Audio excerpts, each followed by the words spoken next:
Bismillahirrahmanirrahim. Assalamualaikum warahmatullahi wabarakatuh. Special day. Jadi hari ini mau makan lagi. Dan ini terima kasih banyak yang sudah mendukung. Dari ini makan siomay dari siomay Kang Abai, kalau nggak salah namanya Akbar Fatih Zulfikar. Lagi sakit dan berusaha menghadirkan. Really appreciate. Gokil. Akang terbaik. Nih, Mirinda Citrus Hamdiyat dari Akhi Ammar. Terus saya ini juga siap-siap jaga sih. Ini ada, kalau misalkan nanti sambal kacangnya kurang. Terus kita mau coba yang lagi viral akhir-akhir ini, yaitu coklat kunafa pistachio.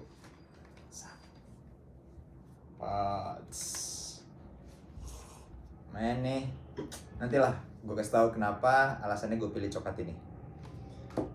Mirinda Citrus, pam, nggak ada nih kayaknya di Mesir. Terus last, ini yang spesial, 3 mie. Jadi sebelumnya gue udah bikin konten, udah makan Kellogg's mie, rasa mie goreng flavor. Dan ini kita coba yang baru, Kellogg's Instant Noodles. Bon appetit. Hot creamy chicken flavor, nakhah ad-dajjaj al-creamy al-har. Spicy level kemarin itu level 1 original, ini level 5 Inferno.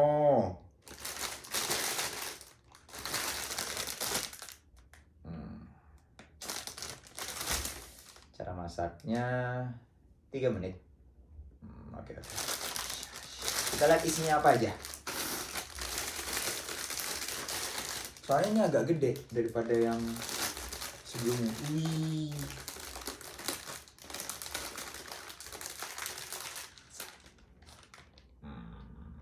Ini isinya. Isinya mie, terus ada, waduh, seperti ini. Hot creamy chicken flavor. Terbaik. Hot creamy chicken flavor juga. Ini tapi kayaknya bubuknya nih. Saya sudah tidak sabar dan sangat lapar. Jadi sepertinya ini, jadi hari ini bikin konten dalam rangka apa? Ini 24 siomay, 12 kali 2, 24 tambah 3, 27. Special moment 27. Nanti juga mau ada ngobrol-ngobrol untuk edukasi juga. Iya, mungkin edukasi. Edukasi ya, semoga bermanfaat, semoga menambah wawasan mengenai, atau edukasi ini ditujukan kepada mamaku, mama anak-anakku nanti, untuk perempuan pada umumnya dan laki-laki, karena ini bukan bicara soal perempuan aja, tapi bagaimana nanti laki-laki menanggapi apa yang saya bahas. So let's go.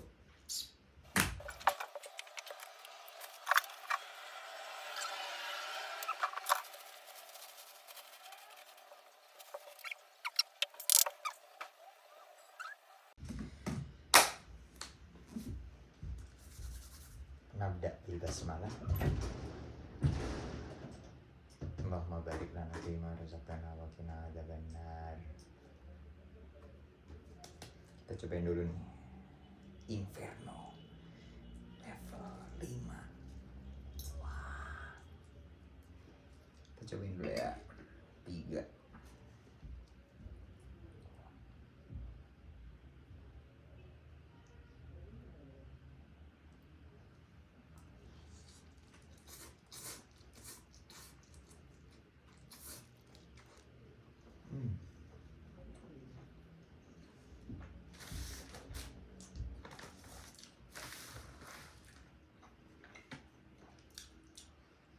Enak.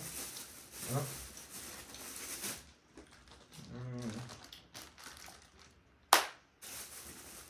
Oh segini internalnya Mesir.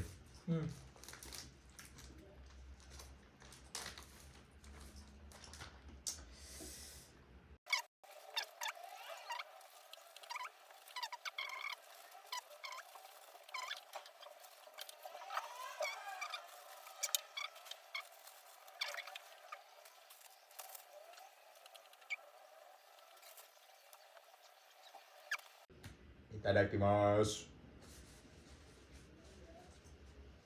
Tadi rasa mie-nya lumayan sih. Tapi agak pedes, cuman ya creamy sih, iya. Ini udah langganan gue kalau beli siomay. Siomay Kang Abai.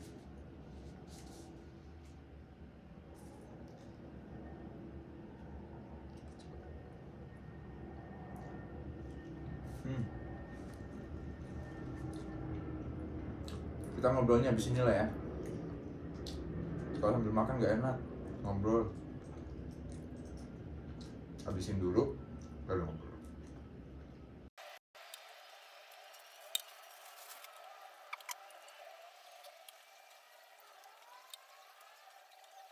Jadi ini mie campur sambal kacang siomay. Terbaik.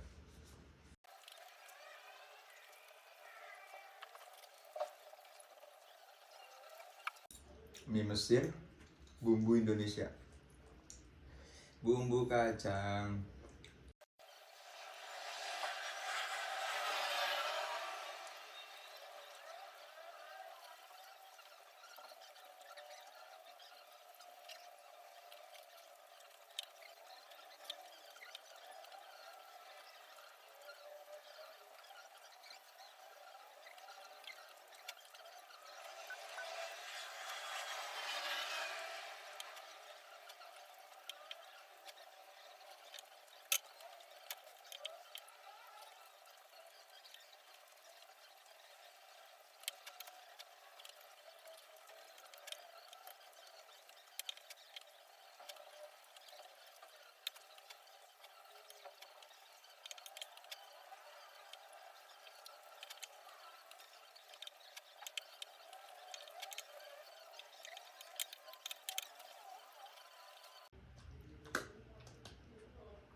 Nah ini mie-nya udah habis, tinggal sisa siomaynya. Kita cemil sambil kita bahas. Oke, materi kita hari ini. Seret.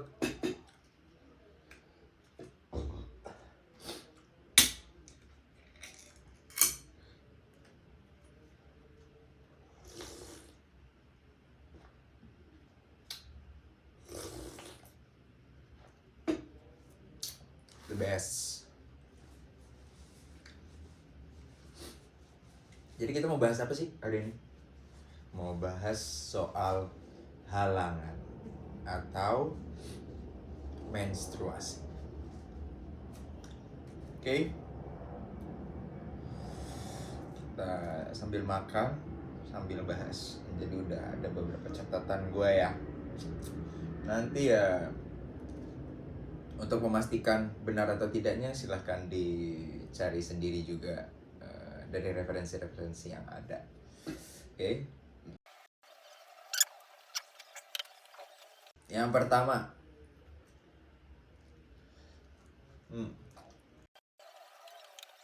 apa itu menstruasi?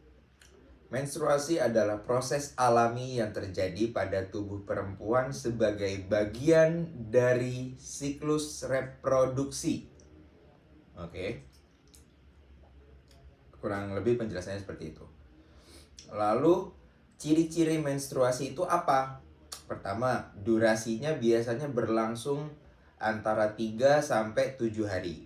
Yang kedua, siklus rata-rata setiap orang itu bisa berbeda-beda antara 21 hari atau 35 hari. Jadi ada yang 21, ada yang 28, ada yang 35 siklusnya.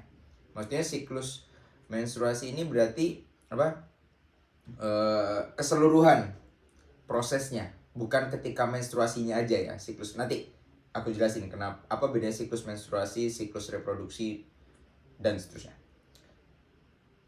Durasi siklus lalu gejala. Gejala bisa disertai nyeri perut, kram, atau perubahan suasana hati atau gejala lainnya. Gitu ya. Jadi menstruasi itu menandai bahwa tubuh perempuan sedang dalam masa subur. Jadi meskipun siklus ini tidak selalu berarti seseorang bisa hamil. Nanti ya bisa dipengaruhi banyak faktor lah. Nah, sekarang kita bahas nih. Kedua, apa beda antara siklus menstruasi dan siklus reproduksi? Sambil dicemil. Ini sausnya udah jadi habis gara-gara dimakan di mie. Yang pertama, siklus menstruasi. Siklus menstruasi adalah rangkaian perubahan yang terjadi di tubuh perempuan setiap bulan sebagai persiapan untuk kehamilan. Siklus ini dikendalikan oleh perubahan hormon dan biasanya berlangsung sekitar 21 sampai 35 hari dengan rata-rata ya 28 hari lah. Oke. Sekarang, apa itu siklus reproduksi? Siklus reproduksi adalah rangkaian proses biologis yang terjadi di dalam tubuh manusia, terutama pada perempuan, untuk mempersiapkan kehamilan. Siklus ini mencakup perubahan hormonal, fisiologis, dan anatomi yang terjadi secara berulang terutama pada organ reproduksi seperti ovarium dan rahim. Nah, jadi apa sih beda sistem reproduksi sama siklus reproduksi sama siklus menstruasi? Kalau siklus menstruasi itu bagian dari siklus reproduksi. Siklus reproduksi itu ujungnya nanti adalah di kehamilan dan melahirkan. Jadi kan nanti ya ada proses pembuahan. Nah, kalau misal belum terjadi pembuahan, maka terjadilah menstruasi tadi. Begitu. Itu bedanya ya. Nah, misal nih, contohnya biar lebih mudah, komponen utama siklus reproduksi adalah 1. Siklus menstruasi, 2. Ovulasi, 3. Fertilisasi, 4. Setelah difertilisasi itu terjadi kehamilan atau nanti kalau nggak jadi hamil itu jadinya menstruasi gitu ya. Nah, kembali ke yang awal, siklus menstruasi ini yang ketiga nih. Kita nggak fokus ke siklus reproduksi ya, karena kalau reproduksi itu tidak setiap perempuan mengalami kesehari-harian, sedangkan siklus menstruasi itu perempuan mengalaminya setiap bulan atau mungkin ya kurang lebih setiap bulan lah.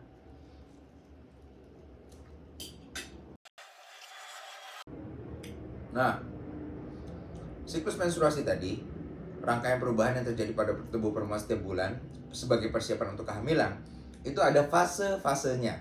Jadi fase pertama fase menstruasi, fase kedua fase folikular, fase ketiga fase ovulasi, keempat fase luteal, gitu ya. Jadi fase menstruasi itu dari hari 1 sampai 5 kurang lebih.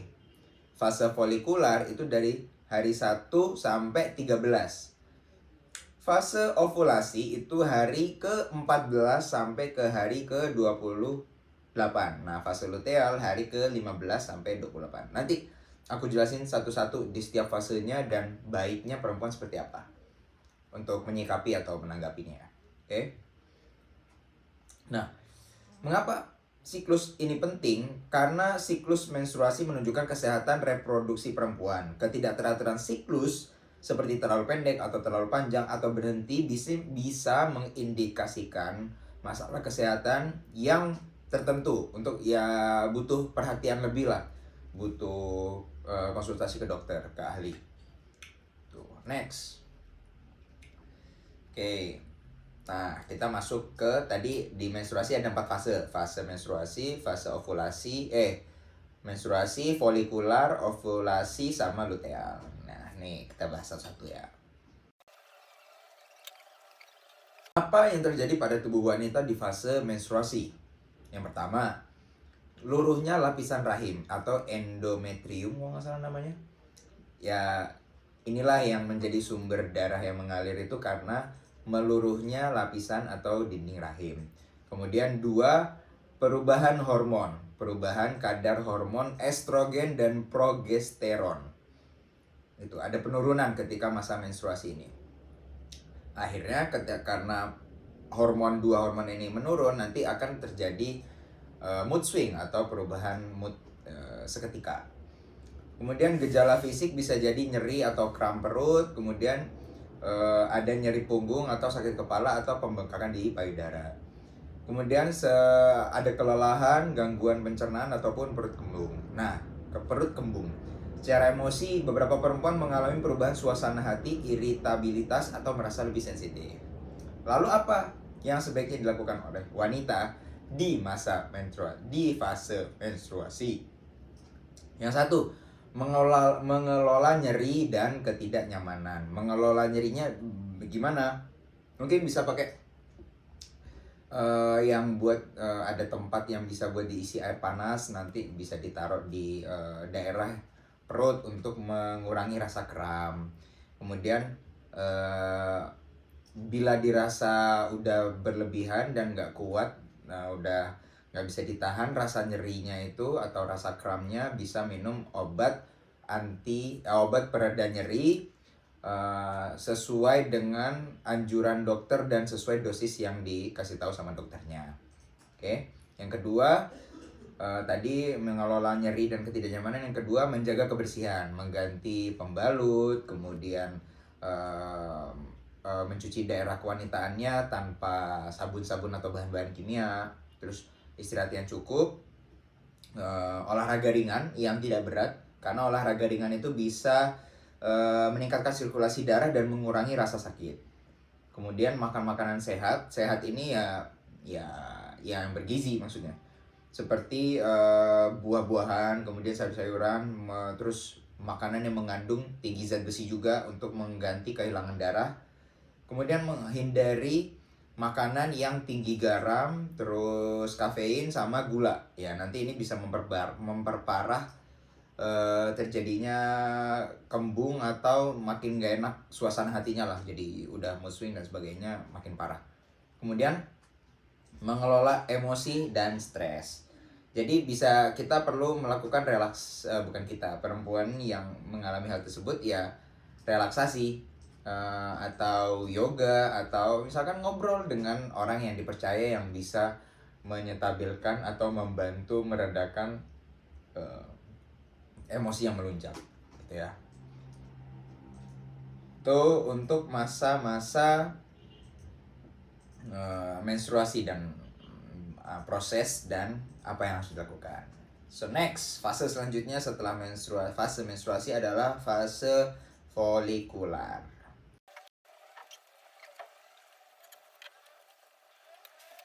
Fase folikular. Masa folikular adalah fase pertama dari siklus menstruasi yang dimulai hitungannya dari hari pertama sampai hari terjadinya ovulasi.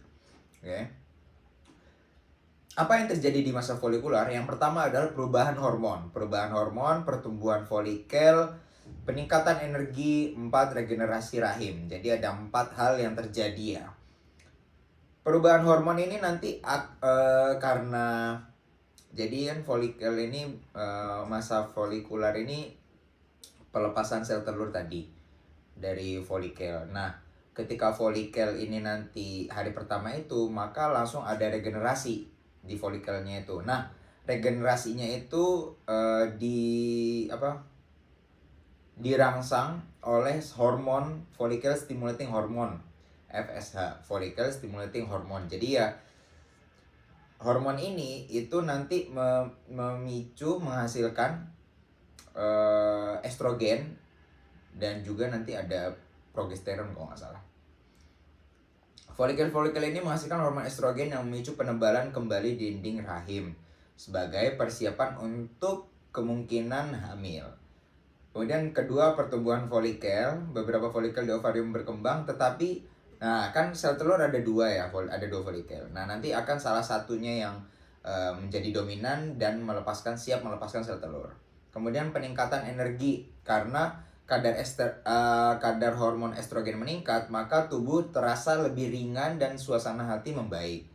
Terus juga libido perempuan cenderung meningkat mendekati akhir fase dari folikular.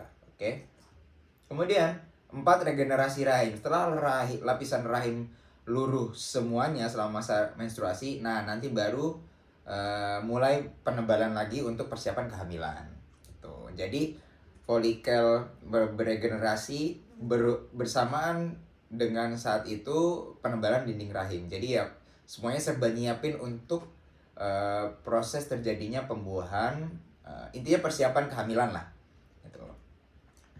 Apa yang sebaiknya dilakukan wanita pada masa folikular? Pertama, konsumsi makanan bergizi. 2, olahraga. Bahkan kalau ketika masa folikular ini olahraga bisa lebih tinggi atau bisa lebih berat.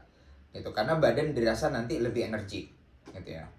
Kemudian perawatan kulit, karena estrogen dapat meningkatkan dan membuat kulit terlihat lebih sehat. Ya, mau eksfoliasi, terus penggunaan masker itu bagus di masa folikular. Perencanaan aktivitas, persiapan mental dan fisik untuk ovulasi, misalkan ya untuk yang lagi program untuk hamil ya. Mendekati akhir fase folikular, libido meningkat, tubuh mulai mempersiapkan untuk terjadinya ovulasi, gitu ya. So, next, setelah fase menstruasi, fase folikular, kita akan bahas fase ovulasi. Nyemil. Apa yang terjadi pada tubuh wanita di fase ovulasi? Pertama, pelepasan sel telur.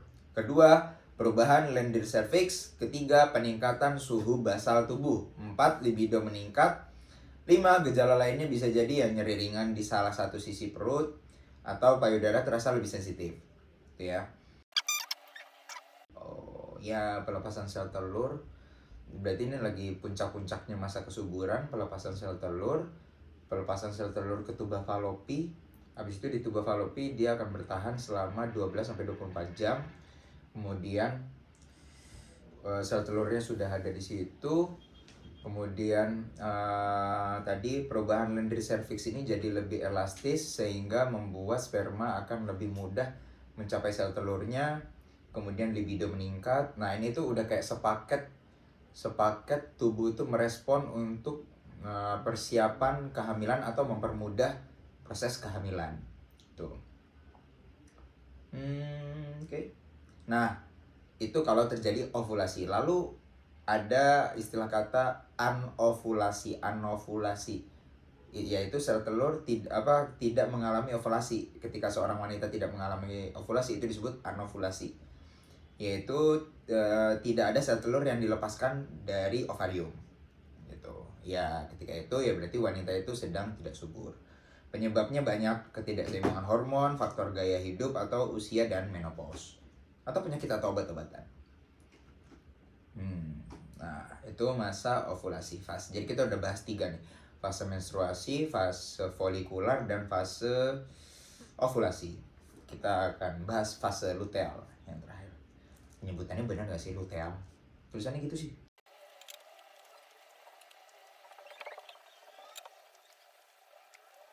Apa yang terjadi pada tubuh wanita di fase luteal? Pertama, pembentukan korpus luteum. Kedua, penebalan dinding rahim. Ketiga, penurunan hormon jika tidak hamil. 4, gejala fisik dan emosional. Nah, korpus luteum, apa itu korpus luteum?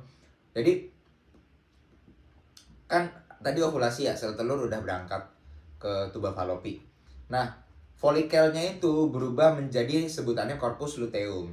Ini dia. Korpus luteum itu menghasilkan hormon progesteron dan sedikit estrogen untuk mendukung penebalan dinding rahim dan mempersiapkan kehamilan. Nah, berarti benar. Setelah sel telur dilepas, folikel berubah jadi korpus luteum. Korpus luteum nanti ya mulai meregenerasi kembali, mulai ngisi ulang, maksudnya kayak mengisi tadi sel telur.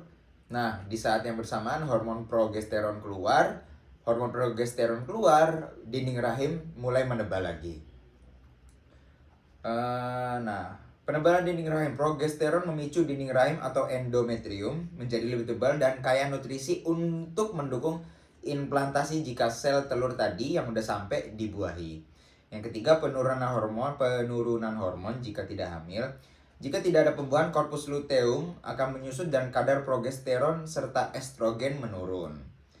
Penurunan hormon ini menyebabkan peluruhan dinding rahim lalu memulai menstruasi. Nah, ketika hormon progesteron turun dan estrogen turun, tadi karena korpus luteumnya ini mulai menyusut, di saat yang bersamaan terjadilah gejala fisik dan emosional. Karena tadi kan hormon estrogen dan progesteron ini sangat mendukung untuk kayak lebih bersemangat, badan lebih segar, berenergi. Ketika ia turun maka terjadi juga dampaknya tuh kerasa juga di badan. Nah, gejala fisik atau emosional ini biasanya dikenal dengan PMS atau pramenstruasi. Ya, gejalanya banyak kayak misalkan kram perut ringan, perubahan suasana hati, nyeri payudara atau pembengkakan, kelelahan, sakit kepala atau jerawat, perut kembung atau nafsu makan meningkat. Gitu. Tadi nggak dibahas ya. Kelewat apa yang harus dilakukan di masa lewat guys, sorry. Apa yang harus dilakukan ketika masa ovulasi tadi ya? Yaitu kalau merencanakan kehamilan, berarti ya hubungan seksual di sekitar waktu ovulasi 1 atau 2 hari sebelum ovulasi. Itu meningkatkan peluang kehamilan. Kemudian menggunakan alat prediksi ovulasi. Kemudian jika tidak merencanakan kehamilan, maka ya kalau mau berhubungan berarti menggunakan kontrasepsi atau pengaman tambahan lah. Kemudian yang ketiga, jaga pola hidup. 4, perhatikan gejala tubuh seperti biasa. Ya, ternyata ada kendala teknis, jadi videonya kepotong. Jadi aku harus cek berhenti di mana penjelasanku tadi. Udah habis siomay sama minyak. Udahlah, nggak apa-apa. Tadi kita berhenti di akhir setelah fase luteal dan apa yang harus wanita lakukan, baiknya lakukan ketika masa luteal ini. Kita minum dulu ya.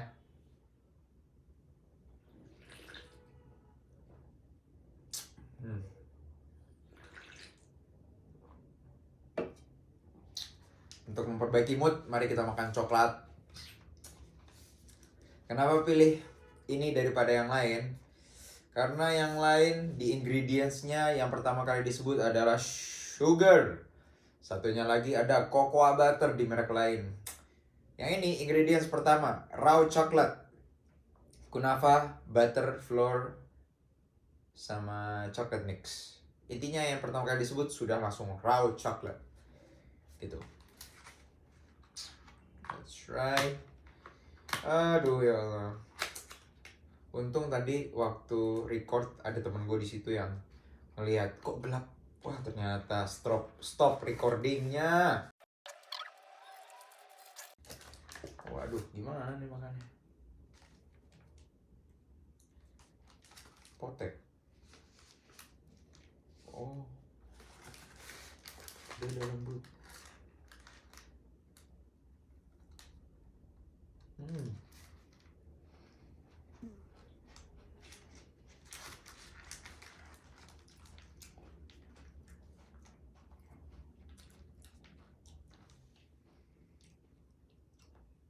Enak, simple banget, tapi enak, nggak enak, nggak kebanyakan gula, pas lah. Kita mulai. Apa ya, ini sedikit mundur. Apa yang terjadi pada tubuh wanita di fase luteal? Pertama, pembentukan korpus luteum. Tahulah tadi korpus luteum apa. Kemudian penebalan dinding rahim, kemudian penurunan hormon jika tidak hamil, hormon estrogen dan progesteronnya turun, makanya cewek jadi mood swing ketika itu. Terus gejala fisik dan emosional. Gejala fisiknya kram perut, perubahan suasana hati, nyeri di payudara dan atau pembengkakan, kelelahan, sakit kepala atau jerawat, kemudian perut kembung dan nafsu makin meningkat. Nafsu makan makin meningkat. Lalu Apa yang sebaiknya dilakukan di masa luteal? 1. Mengelola gejala PMS tadi, nyeri kram perut, terus sama perubahan suasana hati perlu diwaspadai. Pola makan sehat, makanan yang kaya magnesium, kaya omega 3, kaya apa lagi? Kaya serat dan rendah garam. Jadi menghindari gula berlebih, garam berlebih, sama kafein berlebih. Karena lagi PMS, nanti takutnya makin mood swing, makin parah, makin tidak terkendali. Kayak magnesium untuk membantu suasana hati jadi lebih baik nih, magnesium, coklat.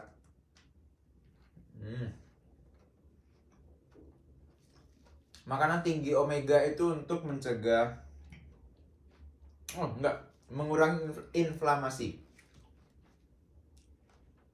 Inflamasi itu apa? Pembengkakan. Lalu istirahat yang cukup, olahraga ringan, dan mencatat gejala atau siklusnya. Nah, sebenarnya mencatat gejala atau siklus ini baiknya dilakukan setiap hari, terutama pakai metode suhu basal tubuh. Kalau nggak salah itu ya bahasanya. Jadi perempuan setiap baru pas bangun tidur itu adalah ketika suhu tubuh rendah-rendahnya, lagi rendah-rendahnya. Pakai alat termometer ya. Termometer, habis itu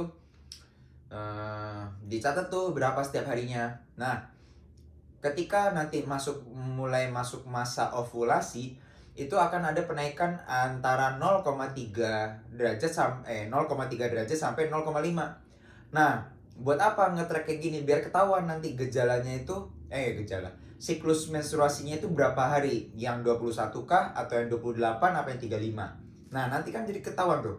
Kalau suhunya standar, pas masa ovulasi naik, nanti nurun lagi. Jadi ada masa-masanya gitu. Jadi sekalian nge-track, jadi biar ketahuan.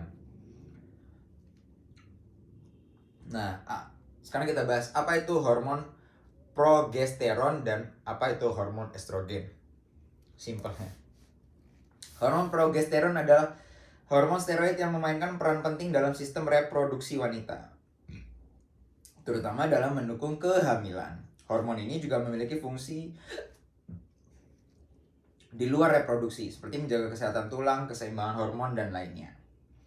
Pertama, fungsi hormon progesteron dalam sistem produksi mempersiapkan rahim dan kehamilan, penebalan dinding rahim, terus menerima dan mendukung implantasi sel telur yang telah dibuahi, yang udah tadi dari folikel ke tuba falopi. Jika kehamilan terjadi, mempertahankan lingkungan rahim yang stabil dan mencegah kontraksi agar tidak terjadi keguguran. Mengatur siklus menstruasi. Jadi progesteron dan estrogen bekerja sama, mengontrol fase luteal dan memulai masa menstruasi jika tidak ada pembuahan.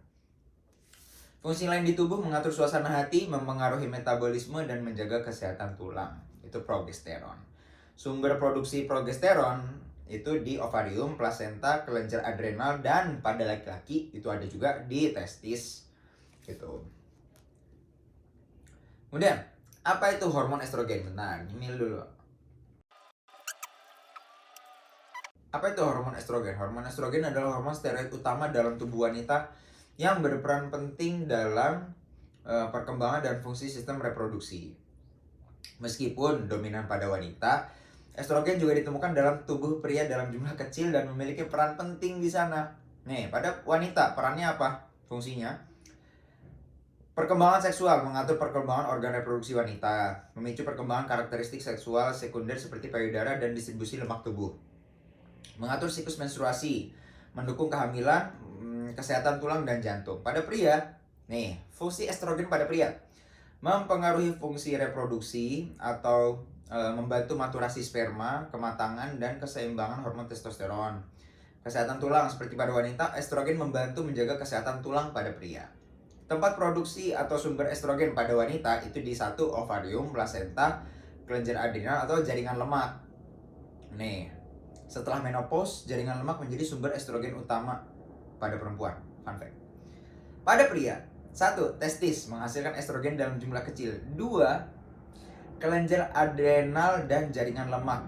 Jadi mengonversi androgen seperti testosteron menjadi estrogen melalui enzim aromatase. Nih, Apakah laki-laki dengan kadar lemak tinggi cenderung memiliki estrogen yang tinggi? Ya, laki-laki dengan kadar lemak tubuh tinggi cenderung memiliki kadar estrogen yang lebih tinggi. Hal ini disebabkan oleh satu, enzim aromatase. Jaringan lemak mengandung enzim aromatase yang mengubah hormon testosteron menjadi estrogen. Semakin banyak jaringan lemak, semakin banyak estrogen yang diproduksi. Apakah keadaan ini baik bagi laki-laki? Mengapa? Kadar estrogen yang terlalu tinggi tidak baik bagi laki-laki karena dapat menyebabkan gangguan hormonal dan kesehatan. Seperti satu, penurunan testosteron. Kadar estrogen yang tinggi dapat menghambat produksi testosteron yang penting untuk fungsi reproduksi pria dan perkembangan otot. Dua, masalah reproduksi. Kadar estrogen yang tinggi dapat menyebabkan penurunan jumlah sperma dan gangguan kesuburan. Perubahan fisik, ginekomastia, pembesaran payudara. Akumulasi estrogen memicu perkembangan jaringan payudara pada pria.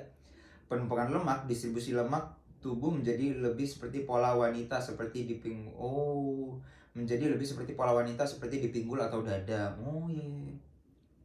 Risiko penyakit, disfungsi ereksi, ketidakseimbangan hormon dapat memengaruhi fungsi seksual. Peningkatan risiko kardiovaskular, estrogen tinggi dan testosteron rendah bisa mempengaruhi kesehatan jantung. Apa yang sebaiknya dilakukan?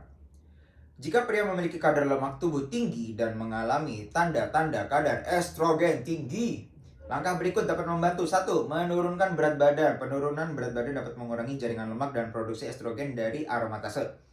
2. Olahraga teratur. Latihan kekuatan dan kardio membantu meningkatkan testosteron dan menyeimbangkan hormon. 3. Diet seimbang, hindari makanan yang dapat memengaruhi hormon seperti makanan olahan atau kaya fitoestrogen, misalnya kedelai berlebih. 4. Konsultasi medis. Jika masalah hormon signifikan, dokter mungkin merasakan terapi untuk mengatur kadar testosteron dan estrogen. Ditutup dengan pembahasan untuk laki-laki ya. Tapi ya, enak lagi coklatnya ya Allah, menambah. Bentar. Kita penutupan dulu ya guys ya.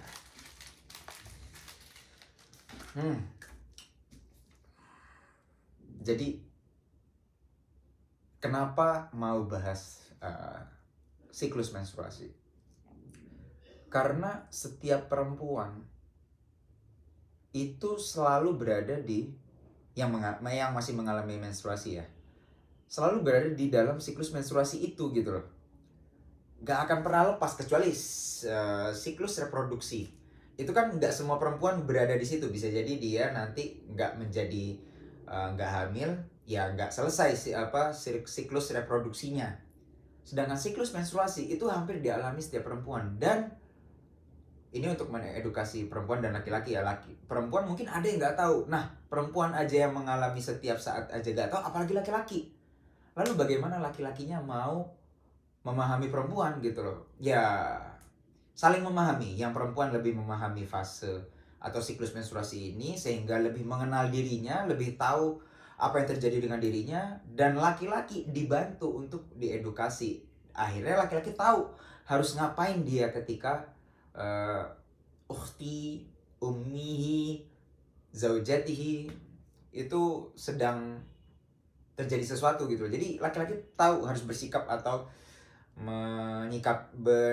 menanggapinya gimana gitu loh. Sepenting itu siklus menstruasi, karena siklus menstruasi itu juga sebagai rapot untuk perempuan, apakah dia sehat secara mental, jasmani dan rohani. Itu bisa dilihat dari masa menstruasinya. Nakhtatim bilhamdalillah, alhamdulillahirabbil alamin. Afaratul majlis, subhanakallahumma bihamdika asyhadu an la ilaha illa anta astaghfiruka wa atubu ilaik. Terima kasih sudah membersamai. Mohon doanya, kami yang di Universitas Al-Azhar sebentar lagi akan menghadapi masa ujian. Semoga bisa belajar dengan baik sehingga bisa mendapatkan hasil yang memuaskan. Terima kasih.